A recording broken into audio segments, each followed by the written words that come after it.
अस्सलाम वालेकुम नाजरीन, जहांजेब अब्बासी एक नए प्रोग्राम के साथ हाजिर है। इस्लामाबाद हाई कोर्ट ने आज एवनफील्ड रेफरेंस केस में ऐसे 8 सवालात पूछे हैं जिससे नैब की पॉलिटिकल इंजीनियरिंग बिल्कुल बेनकाब हो गई है। और जो कुछ उस वक्त होता रहा मियां मोहम्मद नवाज शरीफ के साथ, उनके अहल खाना के साथ, वो बिल्कुल सूरत हाल क्लियर हो गई है। किस तरह से पॉलिटिकल इंजीनियरिंग करके एक वोटों, अवामी वोटों से मुंतखब वजीर आजम को महज ख्याली तनख्वाह की बुनियाद के ऊपर नाअहल किया गया, किस तरह से केसेस बनाए गए, क्या कुछ होता रहा।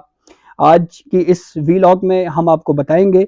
1 घंटा और 50 मिनट पर मुहित ये अदालती कार्रवाई, जिसमें वो सवालात इस्लामाबाद हाई कोर्ट के 2 रुकनी बेंच ने पूछे, जिनसे इस केस की सिमत बिल्कुल वाज़ेह हो गई है। किस तरह से ये केस बनाया गया, क्या कुछ होता रहा। आपसे वो 8 सवालात शेयर करेंगे।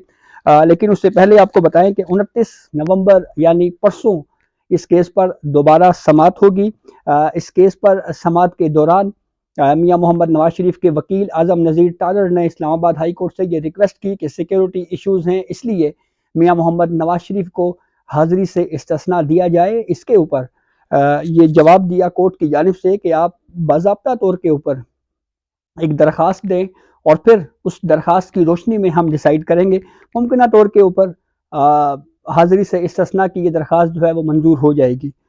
केस की समाअत के दौरान आजम नज़ीर तारड़ और अमजद परवेज़ मियां मोहम्मद नवाज शरीफ की कानूनी टीम की तरफ से पेश हुए। फिर उसके अलावा नैब के टीम भी इस कोर्ट प्रोसीडिंग के दौरान मौजूद थी।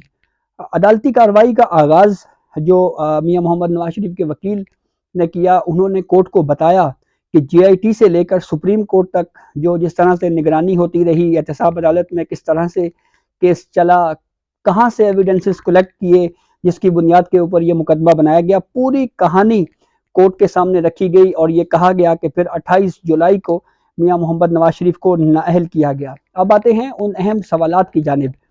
Chief justice Islamabad high court ने एक सवाल ये पूछा कि जब सुप्रीम कोर्ट ने रेफरेंस दायर करने का कह दिया तो फिर तफ्तीश का मामला क्यों आगे भेजा।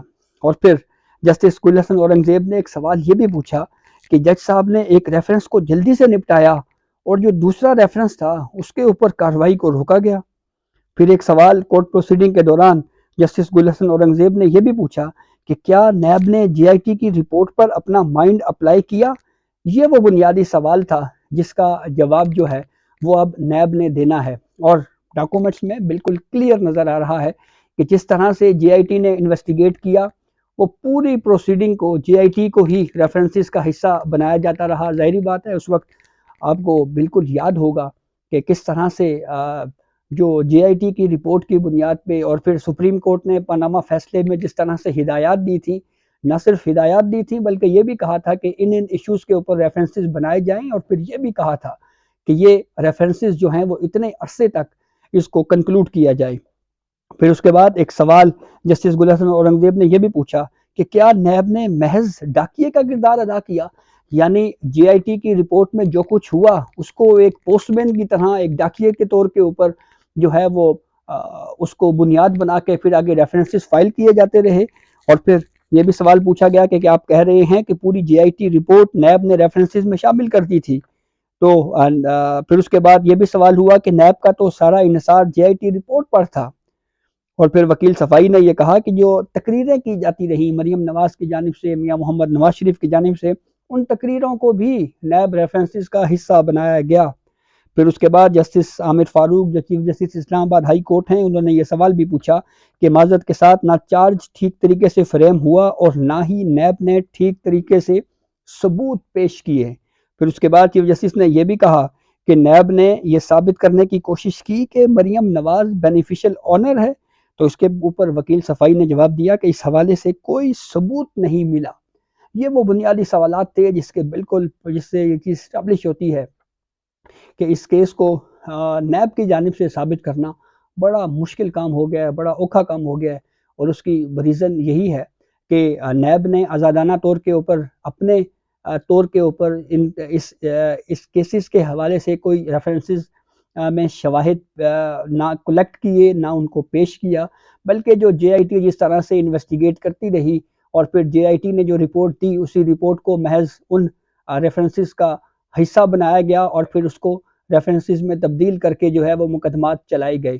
اور جے آئی ٹی کیسے بنائی گئی تھی یہ آپ کو یاد ہوگا، ایک سٹوری دی نیوز اور جنگ میں بھی چھپی تھی کہ جے آئی ٹی بنانے کے لیے بھی سپریم کورٹ کے ججوں نے باضابطہ طور کے اوپر واٹس ایپ پہ کالیں کی تھیں، اور واٹس ایپ کال کے ذریعے جے آئی ٹی بنائی گئی اور کہا گیا کہ اس بندے کو شامل کیا جائے، اس کو نہ شامل کیا جائے. جے آئی ٹی میں اس وقت آئی ایس آئی اور ایم آئی کے نمائندوں کو بھی شامل کیا گیا، اور پھر اس کے بعد نگرانی جو ہے وہ ہمارے سپریم کورٹ کے ایک سٹنگ جج کرتے رہے، اور پھر اس کے بعد وہ جے آئی ٹی رپورٹ آئی. اور یہ پاکستان کی جوڈیشل ہسٹری کا پہلا کیس ہے جس میں 5 ججز نے کیس سنا، 2 نے ڈائسنٹ کیا، اور اختلافی نوٹ دیتے ہوئے 2 ججز نے میاں محمد نواز شریف کو محض تقریروں کی بنیاد کے اوپر نااہل کیا.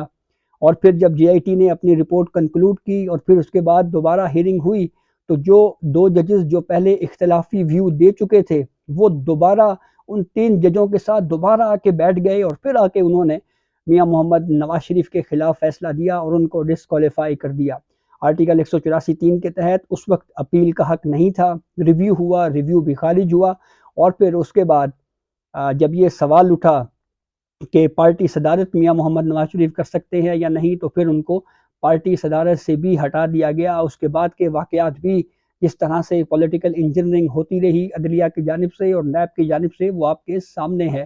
کس طرح سے سینٹ الیکشنز میں مسلم لیگ نون کو بغیر ٹکٹس کے الیکشن لڑنا پڑا آزاد حیثیت سے، اور پھر ایک بڑی پولیٹیکل پارٹی اس وقت جو ہے وہ ٹکٹ سے محروم ہو گئی. یہ سب کچھ بھی ثاقب نثار کے دور میں ہوتا رہا. نیب کی پولیٹیکل انجینئرنگ اب آہستہ آہستہ کھل کے سامنے آ رہی ہے، اور یہی وہ وجوہات ہیں جن کے سبب سیاستدانوں نے یہ سوچا کہ نیب قانون میں ترامیم کی جائیں.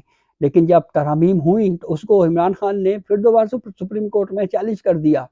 اس کے اوپر اب intra court appeal supreme court میں پینڈنگ ہے، اور کافی اہم معاملہ ہے. بالخصوص نیب جو ہے اب دیکھنا یہ ہے کہ وہ کس طرح سے اپنے جواب میں کس طرح سے ان فیصلوں کو ڈیفینڈ کر پاتی ہے. کافی مشکل نظر آ رہا ہے نیب کے لیے اب اپنے دفاع میں اس کیس کو ثابت کرنا، اور یوں لگ رہا ہے کہ آج یہ کیس بالکل کلیئر ہو چکا ہے. میاں محمد نواز شریف کو اسلام آباد ہائی کورٹ سے ایک بڑا ریلیف ملنے جا رہا ہے.